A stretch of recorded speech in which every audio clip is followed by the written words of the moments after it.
is Marion Wynn, and I'm 97 and a half. Get that half in there. My dad had come out to work in the shipyard during the war because my brother had gotten drafted and he had to go to war. And he was over in England and ended up in France, and he got killed in Normandy. I came out here and got a job working in the shipyards, and I was a pipe welder. Ready for the next stop. Ready, Freddie? Okay. I would say the Rosies were very important during the war because we had a manpower shortage.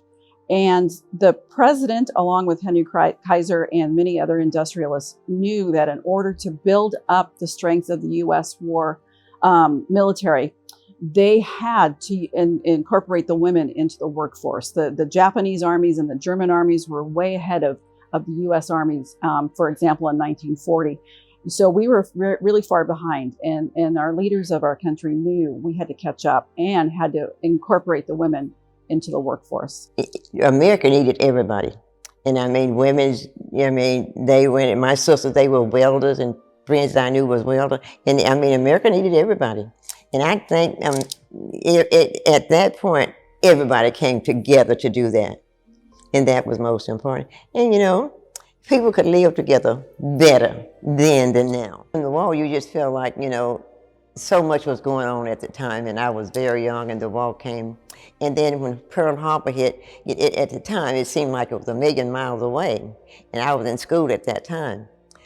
But later on, when all the ships and all that talked about, and everybody was going to war, well, then you just had to, you know, feel like, you know, you had to go too.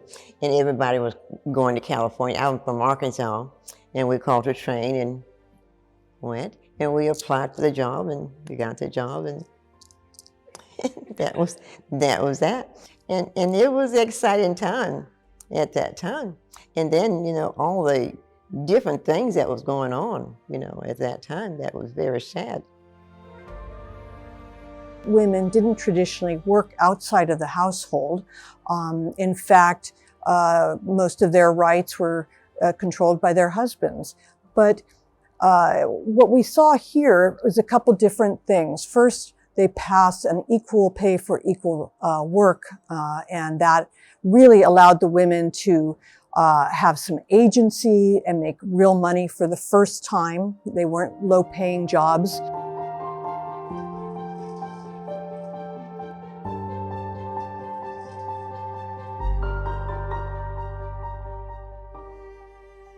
I made $1 an hour, $1.50 on Saturday, and $2 on Sunday. A lot of women in my generation stand on the shoulders of these women. I served in the military.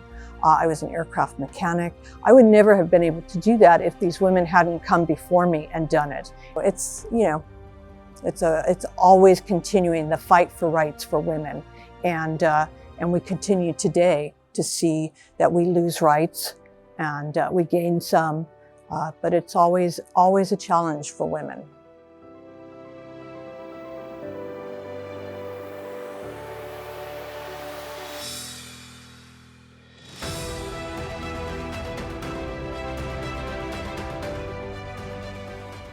You can do anything a man can do if you put your mind to it. Just say, I'm going to do that. I'm a Rosie.